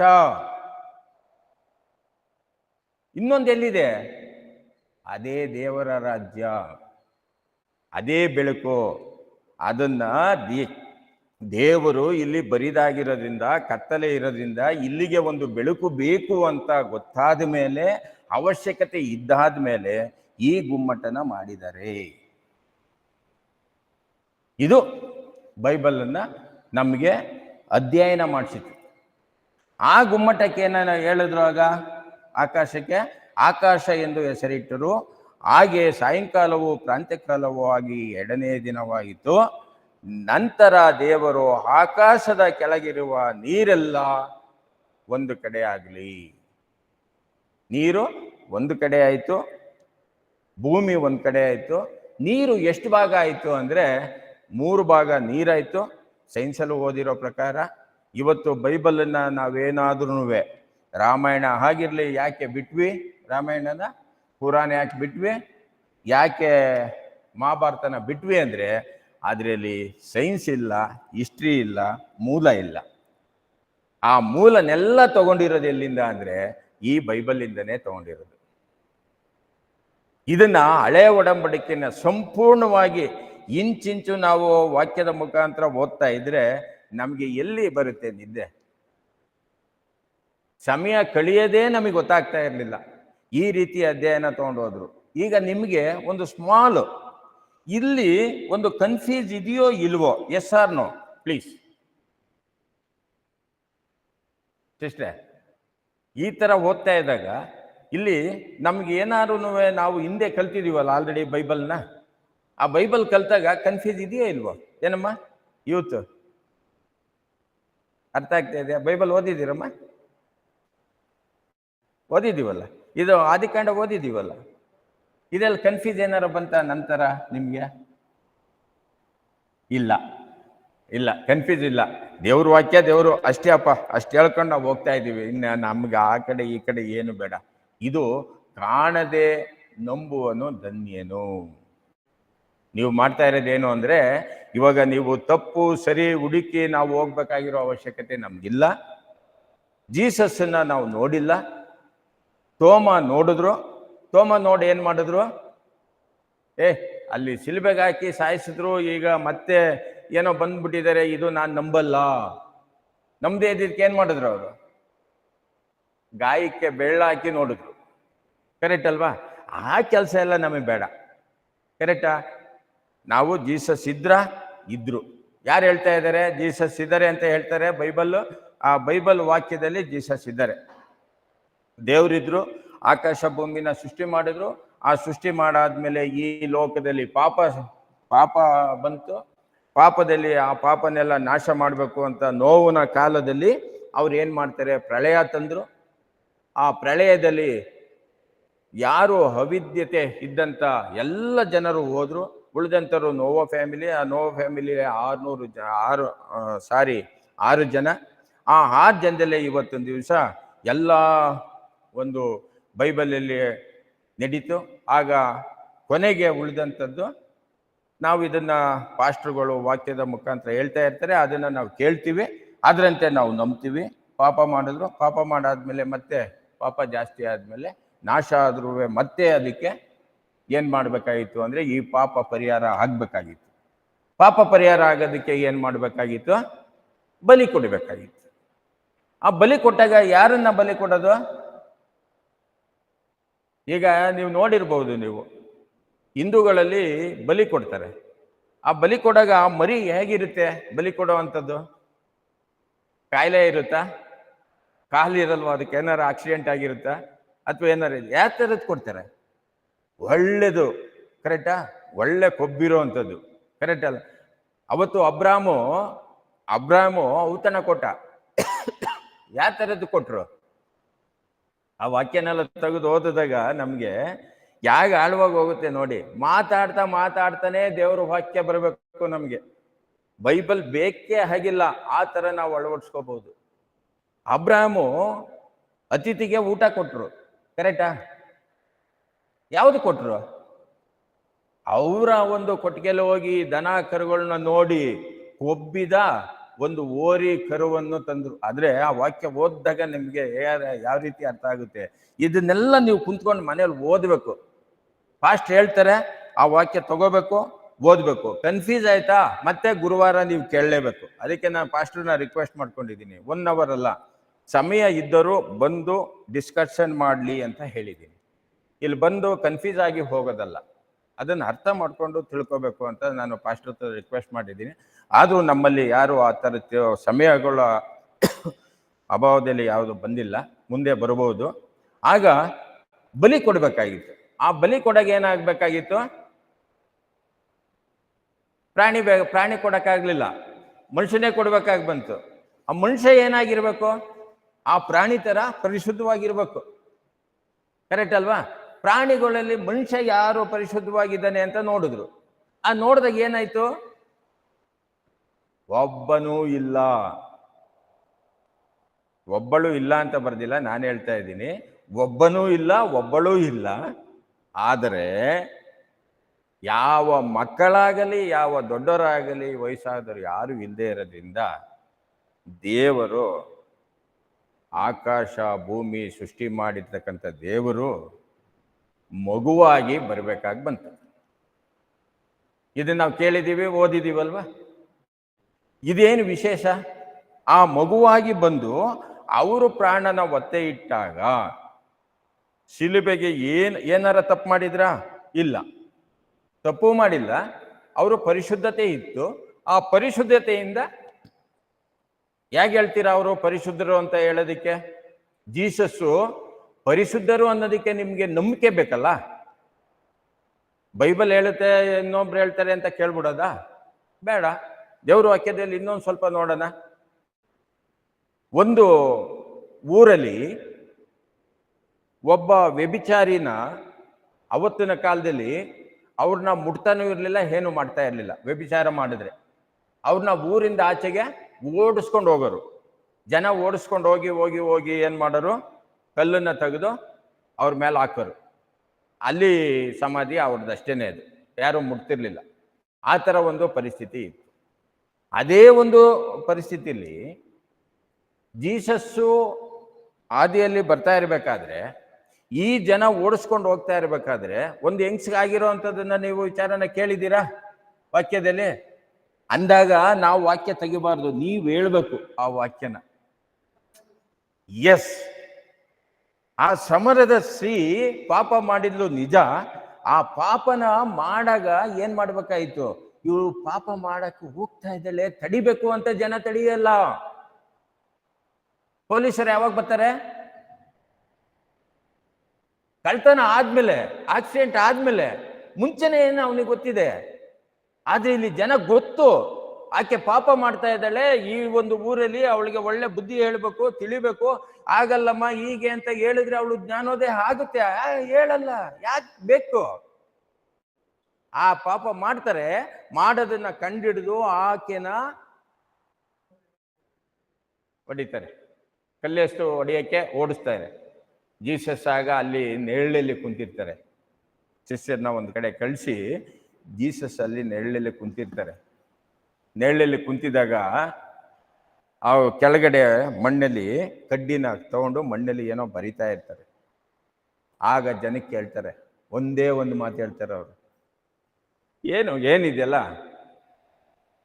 ಏನು, ಯಾಕೆ ಹೀಗೀಗೆ? ಓ ಹೌದಾ, ಸರಿ, ಆಕೆನ ಮಾಡೋದು ಸರಿನೇ. ಆದರೆ ನಿಮ್ಮಲ್ಲಿ ಯಾರು ಪಾಪ ಮಾಡಿಲ್ಲ ಅವ್ರನ್ನ ಕಲ್ಲೆಸೆದು. ಕೈಯಲ್ಲಿ ಕಲ್ಲಿದ್ದೇನಾಯ್ತು? ಕೆಳಗಡೆ ಹೋಯ್ತು. ಕೋಲಿದ್ದೇನಾಯ್ತು? ಕತ್ತಿ ಇದ್ದಿತ್ತೇನಾಯ್ತು? ಎಲ್ಲ ಕೆಳಗಡೆ ಹೋಯ್ತು. ಅಂದ್ರೆ ಲೋಕದಲ್ಲಿ 6 ಪಾಪಿಗಳು ಪರಿಶುದ್ಧರು ಇಲ್ಲದೆ ಇರೋದ್ರಿಂದನೇ ದೇವರು ಬರ್ಬೇಕಾಯಿತು. ಬ್ರದರ್ಸ್ ಅಂಡ್ ಸಿಸ್ಟರ್ಸ್, ಇದನ್ನ ನಾವೇನ್ ಮಾಡಬೇಕು ಅಂತ ಅಂದ್ರೆ, ಆ ರೀತಿ ಪರಿಶುದ್ಧ ಆಗೋದಿಕ್ಕೆ ಗೊತ್ತು ಬ್ರದರ್. ನನಗೆ, ನಾನು ವಾರ ವಾರ ಬೈಬಲ್ ಓದ್ತೀನಿ, ಚರ್ಚ್ಗೆ ಹೋಗ್ತೀನಿ, ನನಗೆ ದೇವ್ರ ವಾಕ್ಯ ಗೊತ್ತಪ್ಪ. ಏನಮ್ಮ ನೀನು? ನಾನು ಕ್ರಿಶ್ಚಿಯನ್. ಏನಮ್ಮ? ನಾನು ಬಿಲೀವರು. ಏನ್ ಬಿಲೀವರು, ಏನ್ ಕ್ರಿಶ್ಚಿಯನ್ನು, ಏನ್ ಸಭೆ, ಏನಿದು? ಇದನ್ನ ಅರ್ಥ ಮಾಡ್ಕೊಳ್ಳಿಲ್ಲ ಅಂದ್ರೆ ನಮಗೆ ಜ್ಞಾನೋದಯ ಆಗಲ್ಲ. ನನಗೆ 12 ವರ್ಷ ಜ್ಞಾನೋದಯ ಆಗಿರ್ಲಿಲ್ಲ, ಸತ್ಯ. ಇವತ್ತು ನನಗೆ ಬೈಬಲ್ ಇಲ್ಲ ಅಂದ್ರೂ ಬೈಬಲ್ ಓದ್ತಾ ಇರ್ತೀನಿ, ಕಾರ್ ಡ್ರೈವ್ ಮಾಡ್ತಾ ಇರ್ತೀನಿ, ಬೈಬಲ್ಲೇ ಓದೋದು. ಬೈಬಲ್ ನಾನು ಯಾವತ್ತು ಓದ್ಲಿಲ್ಲ, ಖಂಡಿತ ಅವತ್ತು ಡ್ರೈವಿಂಗಲ್ಲಿ ನಿದ್ದೆ ಬರುತ್ತೆ. ನೋಡಿ, ನಿದ್ದೆ ಎಲ್ಲಿದ್ದು ಬಂತು ನನಗೆ? ಬೈಬಲ್ ಓದಾಗ ನಿದ್ದೆ ಬಂತು. ಈಗೇನಾರ ಬೈಬಲ್ ಓದ್ಲಿಲ್ಲ ಅಂದ್ರೆ ಸಿಸ್ಟ್ರೆ, ಕಾರ್ ಮಾಡಿದಾಗ ಡ್ರೈವಿಂಗ್. ಆಗ ಪಕ್ಕದಲ್ಲಿ ಕುಂತರು, ರೀ ಇಲ್ಲ ರೇಚಲ್ ಹೇಳ್ಬೇಕು, ಇಲ್ಲ ನಮ್ಮ ಫ್ರೆಂಡ್ಸ್ ಹೇಳ್ಬೇಕು, ಇದು ಬೇಕಾ?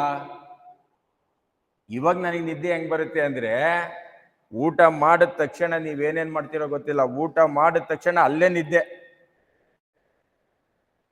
ಬೈಬಲ್ ಓದಾಗ ಎದ್ದೆ. ನಾನು ಮನಗಿದ್ರೂ ಸಹ ಏನಾರ ನಿದ್ದೆ ಬರಲಿಲ್ಲ ಅಂದ್ರೂ ಬೈಬಲ್ ಓದ್ತಾನೇ ಇರ್ತೀನಿ. ಆದ್ರೆ ಅರ್ಥ ಏನು ಅಂದ್ರೆ ಸ್ನೇಹಿತರೆ, ಈ ವಿಚಾರ ಯಾಕೆ ಹೇಳ್ತೀನಿ ಅಂದ್ರೆ, ಇವತ್ತು ನಮ್ಮ ಸಿಸ್ಟ್ರು ಮೆಡಿಕಲಲ್ಲಿ ಇದ್ದಾರೆ. ಇವತ್ತು ಡಯಾಲಿಸಿಸ್ ಅಂತ ಬಂದಿದೆ. ಡಯಾಲಿಸಿಸ್ ಮಾಡಬೇಕಾದ್ರೆ, ಡಯಾಲಿಸಿಸ್ ಅಂದ್ರೆ ಏನು? ವಾಟ್ ಈಸ್ ಡಯಾಲಿಸಿಸ್ ಅಂದ್ರೆ, ಒಳಗಡೆ ಇರ್ತಕ್ಕಂಥ ಬ್ಲಡ್ಡನ್ನ ಪೂರ ತೆಗೆದು ಬಿಡ್ತಾರೆ ಅಲ್ವಾ ಸಿಸ್ಟರ್? ಪೂರ ತೆಗೆದು ಬಿಡ್ತಾರೆ. ನಮ್ಮಲ್ಲಿ ಬ್ಲಡ್ಡೇ ಇರಲ್ಲ, ಕರೆಕ್ಟಾ? ಮತ್ತೆ ಅದನ್ನ ರೀಫಿಲ್ಟರ್ ಮಾಡಿ ಮತ್ತೆ ಬ್ಲಡ್ ಹಾಕ್ತಾರೆ. That is called dialysis. Refilter ಮಾಡ್ತಾರೆ ಸಿಸ್ಟರ್, ಶುದ್ಧಿ ಮಾಡುವಂಥದ್ದು, ಶುದ್ಧೀಕರಣ. ಇವತ್ತು ನಮಗೆ ಏನೇನು ತುಂಬಿಕೊಂಡಿದೆ ಯೋಚನೆ ಮಾಡಿ. ಈಗ ಯಾರು ದಪ್ಪಗಿರೋರಿದ್ರೆ ಏನ್ ಹೇಳ್ತೀರಿ? ಒಬೆಸಿಟಿ ಅಂತೀವಿ, ಕರೆಕ್ಟಾ? ಸಣ್ಣಗಿರೋರು ಅಂದರೆ ವೀಕ್ ಇರ್ತದೆ ಅಂತಾರೆ, ಅವ್ರಿಗೇನೋ ಕಾಯಿಲೆ ಇದೆ ಅಂತೀರ. ಈ ಒಬೆಸಿಟಿ ಬರೋಕ್ಕೆ ಕಾರಣ ಏನು? ಒಬೆಸಿಟಿ ಬರೋಕ್ಕೆ ಕಾರಣ ಏನು? ಆಹಾರ ಕೊರತೆ, ಕರೆಕ್ಟಾ? ಆದರೆ ಈ ಆಹಾರ ಕೊರತೆಯಲ್ಲಿ ಒಬೆಸಿಟಿ ಹೆಚ್ಚು ಕಮ್ಮಿ ಆಗುತ್ತೆ. ಬ್ಯಾಡ್ ಕೊಲೆಸ್ಟ್ರಾಲು, ಗುಡ್ ಕೊಲೆಸ್ಟ್ರಾಲು, ಇದೆಲ್ಲ ಸಬ್ಜೆಕ್ಟ್ ನಾನು ಮಾತಾಡೋದು ಬೇಡ, ಅದೇ ನನ್ನ ಸಬ್ಜೆಕ್ಟು, ಬಟ್ ಬೇಡ.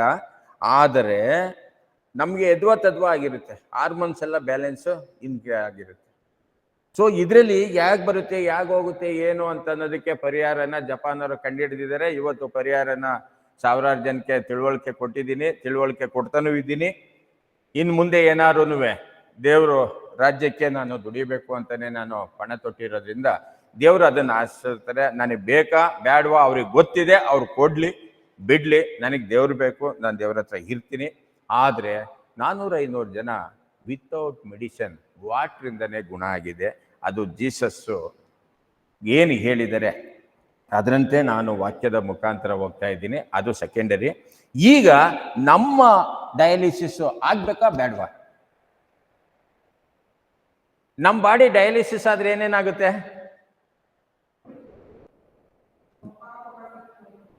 ಪಾಪ ನಮ್ಮಲ್ಲಿ ಹುಸಿ ಇದೆಯಾ?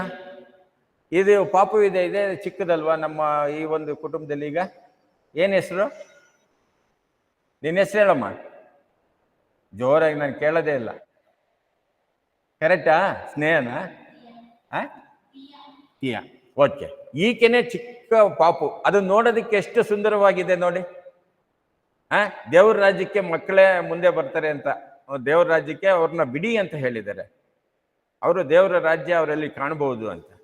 ಆದರೆ ಆ ಪಾಪು ಇವತ್ತು ಪಾಪ ಮಾಡಿದ್ಯೋ, ಪಾಪ ಮಾಡಿಲ್ವಾ? ಪಾಪಿನ ಪಾಪಿ ಅಲ್ವಾ?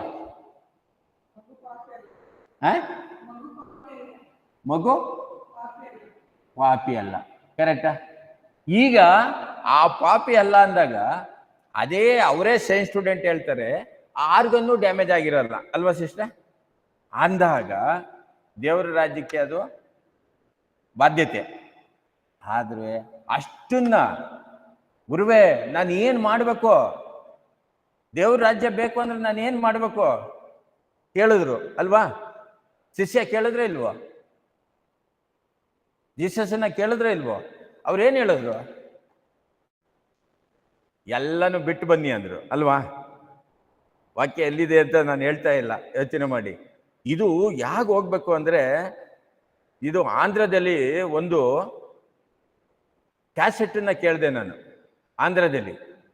ಅದಕ್ಕೆ ಏನಮ್ಮ ಅಂತಾರೆ ಅದಕ್ಕೆ? ಬುರ್ರಾ ಕತೆ. ಬುರ್ರಾ ಕತೆ ಅಂತ. ಅದನ್ನ ಆದಿಯಿಂದ ಪ್ರಕಟಣೆವರೆಗೂ ಕತೆ ಮುಖಾಂತರ ಹೇಳ್ಬಿಟ್ಟಿರ್ತಾರೆ.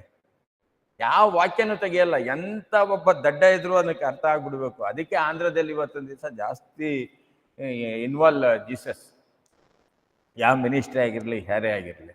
ಆದರೆ ಇವತ್ತು ನಾವು ಶುದ್ಧೀಕರಣ ಆಗೋದಕ್ಕೆ ಈ ಒಂದು ನಮ್ಮಲ್ಲಿ ಬೇಕು.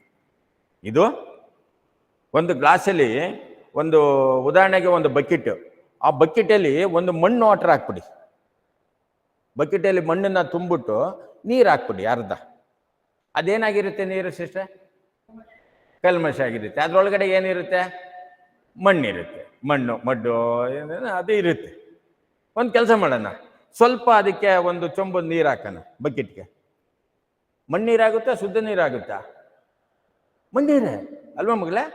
ಮಣ್ಣೀರೇ. ಮತ್ತೆ ಇನ್ನೊಂದು ಬಕೆಟ್ಗೆ ಇನ್ನೊಂದು ಬಕೆಟ್ ಹಾಕೋಣ, ಅದೇನಾಯ್ತು? ಅದು ಮಣ್ಣೆ. 2 ಬಕೆಟ್ ಹಾಕೋಣ, ಅದು ಮಣ್ಣೆ. ಅವೆಲ್ಲ ಬೇಡ ಅಂತ ಪೈಪ್ ಇಡಬಿಡಿ ಬಕೆಟ್ಗೆ. ಆ ಮಣ್ಣಿನ ಪೈಪ್ಗೆ ಬಕೆಟ್ಗೆ ಪೈಪ್ ಇಡಬಿಡಿ. ಎಲ್ಲ ಮಣ್ಣೆಲ್ಲ ಏನಾಗುತ್ತೆ? ಹೊರಗಡೆ ಹೋಗಿ ನಿಮಗೆ ಶುದ್ಧವಾಗಿರುವಂತ ನೀರು ಸಿಗುತ್ತೆ. ಹೌದಲ್ಲ? ಹಾಗೆ ನಮ್ಮ ಬಾಡಿನ ಪ್ಯೂರಿಫೈಡ್ ಮಾಡಬೇಕು ನಾವು. RO ವಾಟರ್ ಕುಡಿಬಿಟ್ರೆ ಪ್ಯೂರಿಫೈಡ್ ಆಗಲ್ಲ. RO ಅಂದ್ರೆ ರಿವರ್ಸ್ ಆಸ್ಮೋಸಿಸ್. ಅದು RO ಆ ಸಿಸ್ಟಮಿಗೆ ಬರಬೇಕಾದ್ರೇನೆ ಖನಿಜಾಂಶನೆಲ್ಲ ಒಳ್ಳೇದು ಕೆಟ್ಟದ್ದು ತೆಗೆದ್ಬಿಟ್ಟು ಓನ್ಲಿ 20% ನಾವು ಮಿನರಲ್ ಇಲ್ಲದೆ ಇರೋ ಡೆಡ್ ವಾಟರ್ ಕುಡಿತಾ ಇರೋದು ನಾವು. ಆದರೆ ನಾವು ಇವತ್ತು ವಾಕ್ಯ ಓದ್ದೆ ಅದು 20%. ವಾಕ್ಯ ಯಾರೋ ಕೇಳಿದ್ರು 20%.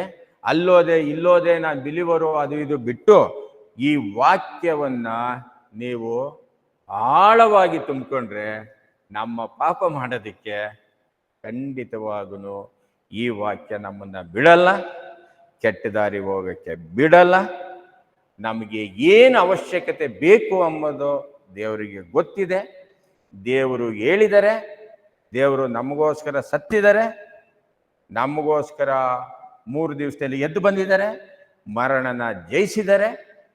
ನಾವು ಅದೇ ರೀತಿ ಆಗ್ತೀವಿ ಅನ್ನೋದಕ್ಕೆ ನಾವು ಅವ್ರನ್ನ ಹಿಂಬಾಲಿಸೋಣ, ಅವರ ಒಂದು ಜ್ಞಾನನ ತಗೊಂಡು ನಾವು ಶುದ್ಧೀಕರಣ ಆಗೋದಕ್ಕೆ ಇದರಲ್ಲಿ ಇರ್ತಕ್ಕಂಥ ಪ್ರತಿ ಒಂದೂ ಏನು ಮಾಡ್ಬೇಕಂತೆ, ಅಂಗೀಕರಿಸಿ ಈ ವಾಕ್ಯವನ್ನು ಅಳವಡಿಸ್ಕೊಂಡು, ನನಗೆ ಅವತ್ತೇನು ಜ್ಞಾನೋದಯ ಆಯಿತು, ಬೈಬಲ್ ಓದಾಗ ನಿದ್ದೆ ಬಂತಿತ್ತು, ಕತ್ಲೆಲ್ಲೇ ನಾನು ಬೈಬಲ್ ಓದ್ದೆ ಅಂತ ಅನ್ನೋದನ್ನು ನಿಮಗೆ ಗಂಡಾಕೋಶವಾಗಿ ಹೇಳ್ಕೊತೀನಿ. ಆ ರೀತಿ ಇದನ್ನೆಲ್ಲ ಶುದ್ಧವಾಗಬೇಕು. ನಾನು ಇವತ್ತೊಂದು ದಿವಸ ಇನ್ನೂ ಶುದ್ಧ ಆಗಿಲ್ಲ. ನಾನು ಹೇಳ್ತಾ ಇದ್ದೀನಿ ನಿಮಗೆ, ಹೇಳಕ್ಕೆ ನಾನು ಅರ್ಹನಲ್ಲ. ಈ ವಾಕ್ಯ ಹೇಳೋದು ಅಷ್ಟು ಸುಲಭ ಅಲ್ಲ. ಈ ಲೋಕದಲ್ಲಿ ನಿಂತ್ಕೊಂಡು ನಾನು ಸತ್ಯವೇದ ಓದ್ತಾ ಇದ್ದೀನಿ, ನನ್ನನ್ನು ಫಾಲೋ ಮಾಡಿ, ನಾನು ಫಾದರ್ ಆಗಿದ್ದೀನಿ, ನಾನು ಗುರುಗಳಾಗಿದ್ದೀನಿ, ನಾನು ದೊಡ್ಡ ಪಾಸ್ಟರ್ ಆಗಿದ್ದೀನಿ, ಈ ಲೋಕದಲ್ಲಿ ಯಾರಿಗೂ ಇಲ್ಲ. ಮೊನ್ನೆ ಲಾಸ್ಟ್ ವೀಕಲ್ಲಿ ನಾವು ತಿಳ್ಕೊಂಡ್ವಿ, ನನಗೆ ಜ್ಞಾನೋದಯ ಆಯ್ತು. ಅನ್ಯರಂದ್ರೆ ಯಾರು? ಬಿಲಿವರ್ ಅಂದ್ರೆ ಯಾರು? ದಯವಿಟ್ಟು ಹೇಳಬೇಕು ಈ ಕ್ವಶನ್. ಲಾಸ್ಟ್ ವೀಕ್ ಬಂದಿದ್ರ ಫಾಸ್ಟ್ರು? ದೇವರನ್ನು ಯಾರ್ಯಾರು ಅಂಗೀಕರಿಸಿದ್ದಾರೆ ಅವರು? ಆಯ್ತು. ಇವಾಗ ನಾವ್ಯಾರು? ನಾವು ದೇವ್ರನ್ನ ಮಾಡಿದೀವ? ಫಾಸ್ಟ್ ತಗೊಂಡ್ರು ವಾಕ್ಯನ. ನಾವು ಅನ್ನೀರೇ,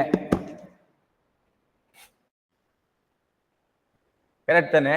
ನಾವು ಅನ್ಯರೇ ಆಗಿರೋದ್ರಿಂದ ನಾವೀಗ ಅನ್ಯರಾಗ್ಬೇಕು. ನಾವು ಇವತ್ತೊಂದು ದಿವಸ ಜೀಸಸ್ ಮಕ್ಕಳಾಗಬೇಕು ಅಂದರೆ, ದೇವ್ರ ಮಕ್ಕಳಾಗಬೇಕು ಅಂತ ಅಂದರೆ ನಾವು ಏನು ಮಾಡಬೇಕು ಅಂತ ಅನ್ನೋದನ್ನ ಅಂದರೆ ಇಷ್ಟೇ ವಿಚಾರ. ಈ ಕಾರ್ಯಗಳನ್ನು, ಈ ವಾಕ್ಯವನ್ನು ನಾವು ಆಳವಾಗಿ ತುಂಬಿಸ್ಕೊಂಡ್ರೆ ಆಗ ನಿಮಗೆ ಬಲಗಡೆ ಆಗಲಿ ಎಡಗಡೆ ಆಗಲಿ ಹಿಂದಾಗಲಿ ಮುಂದಾಗಲಿ ಯಾವುದು ನಮಗೆ ಹತ್ರ ಬರಲ್ಲ. ಇದು ಸತ್ಯ. ಇದಕ್ಕೋಸ್ಕರನೇ ದೇವರು ನನ್ನನ್ನು ನಡೆಸ್ತಾ ಇದ್ದಾರೆ ಏನೋ ಗೊತ್ತಿಲ್ಲ. ಕ್ಷಣದಲ್ಲೂ ನನಗೆ ಪ್ರಾಬ್ಲಮ್ಸೇ ಇದೆ. ಸಣ್ಣದಲ್ಲೂ ಪ್ರಾಬ್ಲಮ್ಸೇ ಇದೆ. 99%. ಇವಾಗ ಇಲ್ಲಿಂದ ದಾರಿ ಇನ್ನು 90 ಭಾಗಕ್ಕೆ ಬಂದಿರ್ತೀನಿ. 90 ಭಾಗದಿಂದ 99ಕ್ಕೆ ಹೋಗ್ತೀನಿ. 99 ಆದ್ಮೇಲೆ ಯಾವುದಕ್ಕೆ ಹೋಗ್ಬೇಕು ಸಿಸ್ಟರ್? 99 ಆದ್ಮೇಲೆ ಯಾವುದು? 100 ಅಲ್ಲ, ಜಯರಾಮ್ದು 0. ಈ ಲೋಕದಲ್ಲಿ ಜೀವನ ನಡೆಸ್ತಾ ಇರೋದು, ಇಲ್ಲಿ ಹೋಗಿರ್ತೀನಿ, ಇಲ್ಲಿ ಇನ್ನು ದಾಟಂಗೆ ಇಲ್ಲ ನಾನು. ಮತ್ತೆ 0. ಇಲ್ಲಿಂದ ಹೋಗು ಮತ್ತೆ. ಇದು ಏನು ಅಂತ ತಿಳ್ಕೊಬೇಕು ನಾನು. ಒಳ್ಳೇದನ್ನ ಕೆಟ್ಟದ ಏನು ಆಗ್ಲಿ ಬಿಡಿ, ನನಗೇನು ಗೊತ್ತಿಲ್ಲ.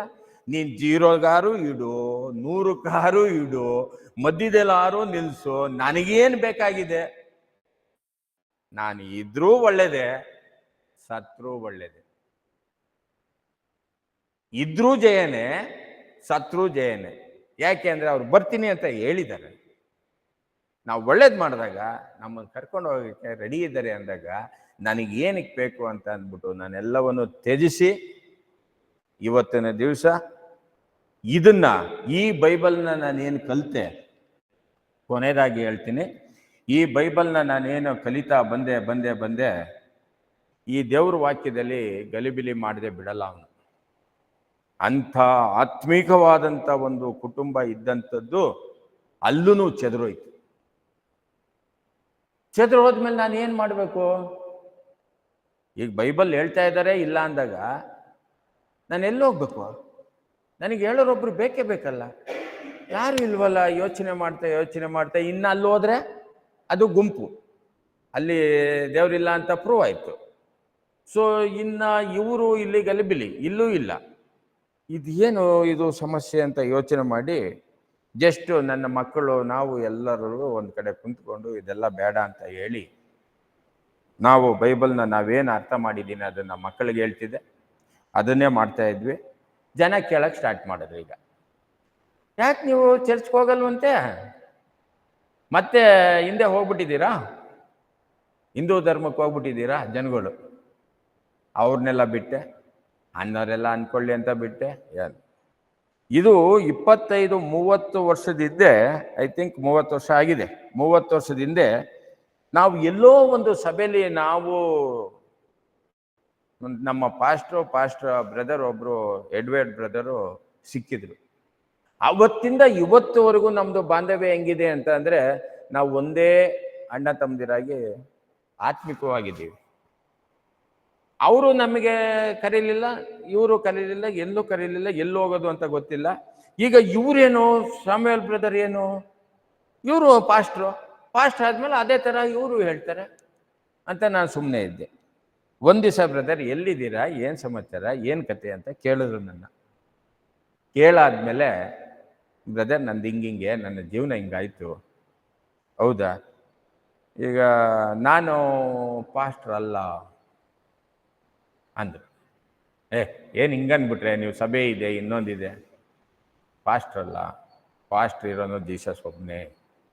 ಸರಿ, ಇದೇನು ಹಿಂಗೆ ಹೇಳ್ಬಿಟ್ರಲ್ಲ ಇವರು ಅಂದರೆ, ಗುರುಗಳು ಯಾರಿಲ್ಲ, ಗುರು ಒಬ್ಬನೇ. ಓ, ಇದೇನೋ ಇವ್ರಿಗೂ ಸ್ವಲ್ಪ ನಮ್ಮ ಅಬ್ರಾಹಂ ಅವ್ರ ಥರ ಇವರು ಆಗಿದಾರಲ್ಲ ಅಂತ ಹೇಳ್ಬಿಟ್ಟು ಅವಾಗ ಅವ್ರ ಜೊತೆ ಡಿಸ್ಕಸ್ ಮಾಡೋಕ್ಕೆ ಸ್ಟಾರ್ಟ್ ಮಾಡಿದೆ. ಅದಾದಮೇಲೆ ಇಲ್ಲಿ ಸಭೆಯಲ್ಲಿ ಸ್ಥಳ ಕೊಟ್ಟಿದ್ದಾರೆ ಅಂತ ಗೊತ್ತಾಯಿತು, ನಾನು ಇಲ್ಲಿದ್ದೀನಿ ಅಂತ ಗೊತ್ತಾಯಿತು. I am the settle. ಈಗ ನನಗೆ ಒಳ್ಳೆ ಜಾಗ ಸಿಕ್ತಾ, ನೆಮ್ಮದಿ ಸಿಕ್ತಾ, ವಾಕ್ಯ ನಾವೇನೇನು ಬೈಬಲ್ ಓದ್ತಾ ಇದ್ದೀವಿ ಇವರು ಇಲ್ಲಿ ಹೇಳ್ತಾ ಇದ್ರೆ ನನಗೆ ಅಲ್ಲಿ ಆಗ್ತಾ ಇರುತ್ತೆ.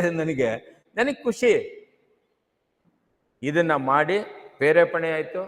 ಆ ಪ್ರೇರೇಪಣೆಯಲ್ಲಿ ನಾನು ಅವ್ರನ್ನ ವಾಕ್ಯದ ನನಗೆ ಅವರಷ್ಟು ಅಧ್ಯಯನ ಮಾಡಿಲ್ಲ ನಾನು, ಯಾಕೆಂದರೆ ಮೊದಲೇ ಹೇಳಿದ್ದೀನಿ ನಿಮಗೆ, ಓದೋದು ಬರೆಯೋದು ಸ್ವಲ್ಪ ವೀಕ್ ಇರೋದ್ರಿಂದ ಈಗ ಅಂಥರು ನಮಗೆ ಬೇಕಾಗಿದೆ. ನಮ್ಮ ಕುಟುಂಬನ ನಮ್ಮನ್ನು ನಡೆಸೋದಕ್ಕೆ ಬೇಕಾಗಿದೆ. ಇವತ್ತಿಲ್ಲ ನಾಳೆ ಈ ಲೋಕದಲ್ಲಿ ಒಳ್ಳೆ ಮಾರ್ಗದಲ್ಲಿ ನಿಯತ್ತಿಗೆ ಬದುಕಬೇಕು ಅಂತ ಅಂದರೆ ಎಲ್ಲಿ ಬರಬೇಕು? ಕರ್ತನ ಬಳಿಗೆ ಬರಲೇಬೇಕು. ಒಂದು ಗಾದೆ ಇದೆ ಗೊತ್ತಾ ನಿಮಗೆ, ಊರ ಕಡೆ, ಊರಿಗೆ ಬಂದವಳು ನೀರಿಗೆ ಬರಲ್ವಾ? ಗಾದೆ ಗೊತ್ತಾ? ಇದು ಗೊತ್ತಾ? ಊರಿಗೆ ಬಂದವಳು ನೀರಿಗೆ ಬರಲ್ಲ, ಅದ್ರ ಅರ್ಥ ಹೇಳಿ ಅಂದರೆ ಯಾರೋ ಒಬ್ಬ ಮುಸ್ಲಿಮ್ಸ್ ನಿನ್ನೆ ಫೋನಲ್ಲಿ ಅರ್ಥನೂ ಹೇಳಿದೆ, ಅದಿರಲಿ. ಊರಿಗೆ ಬಂದವಳು ನೀರಿಗೆ ಬರಲ್ವಾ? ಹಂಗೆ ಸತ್ಯವೇದ ಬೇಕು ಅಂದರೆ ಸತ್ಯದ ಕಡೆಗೆ ಬಂದೇ ಬರ್ತಾರೆ. ನಾವು ನಿಂತು ಸತ್ಯವೇದನ ಮಾಡೋದಕ್ಕೆ ನಮಗೆ ಎಷ್ಟು ತಿಳುವಳಿಕೆ ಇದೆಯೋ, ಎಷ್ಟು ಪರಿಶುದ್ಧರು ನಾವು ಆಗ್ತಾ ಹೋಗ್ತಾ ಇರ್ತೀವೋ, ಪರಿಶುದ್ಧರು ನಮ್ಮನ್ನ ಹುಡುಕಿ ಬರ್ತಾ ಇರ್ತಾರೆ. ಏಸಾಯದಲ್ಲಿ ಬರೆದಿದೆ, ನೀವು ಓದಿ.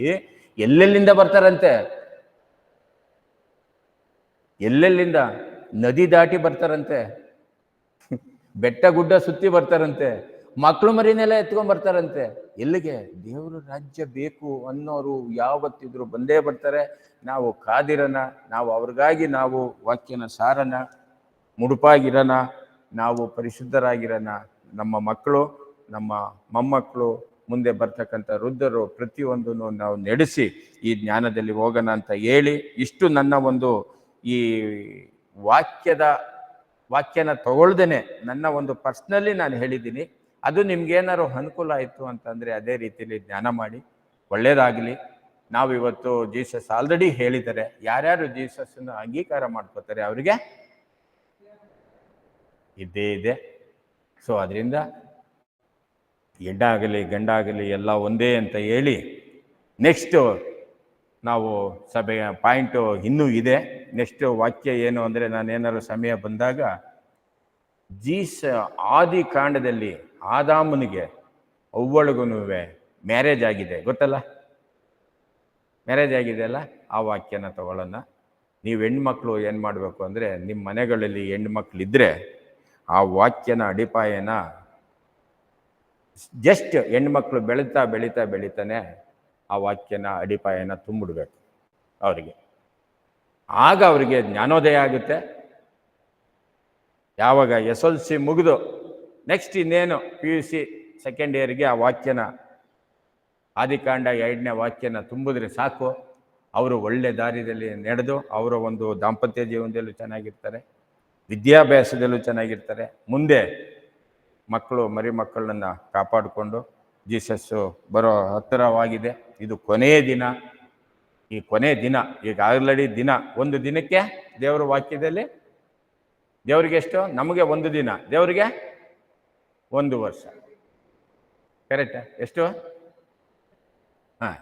ಸೊ ಅಷ್ಟು ದಿನ ಆಗಿರುತ್ತೆ. ಆ ಒಂದು ಸಮಯದಲ್ಲಿ ನಾವು ತಿಳ್ಕೊಂಡು ನಾವು ಮುಂದೆ ಹೋಗೋಣ ಅಂತ ಹೇಳಿ ಇಷ್ಟು ಸಮಯ ಇವತ್ತು ನಮ್ಮ ಪಾಸ್ಟ್ ಇಲ್ಲದೆ ಇರೋದ್ರಿಂದ ಸಮಯ ಸಿಕ್ಕಿದ್ದಕ್ಕೆ ನಾನು ಈ ಒಂದು ನನ್ನ ಪರ್ಸ್ನಲಿ ನಿಮಗೆ ಹೇಳಿದ್ದೀನಿ. ಇದು ವಿಚಾರ ಒಳ್ಳೆದಿತ್ತು ಅಂತಂದರೆ ದಯವಿಟ್ಟು ಅದನ್ನು ಪರಿಪಾಲನೆ ಮಾಡಿ. ಸರಿ ಇಲ್ಲ ಅಂದರೆ ಸರಿಯಾದ ರೀತಿಯಲ್ಲಿ ಡಿಸ್ಕಷನ್ ಮಾಡಿಕೊಂಡು ವಾಕ್ಯನ ತಿಳ್ಕೊಳ್ಳಿ ಅಂತ ಹೇಳಿ ಈಗ ಮುಗಿಸಿ ಪ್ರಾರ್ಥನೆಗೆ ಹೋಗೋಣ. ನಾವೆಲ್ಲರೂ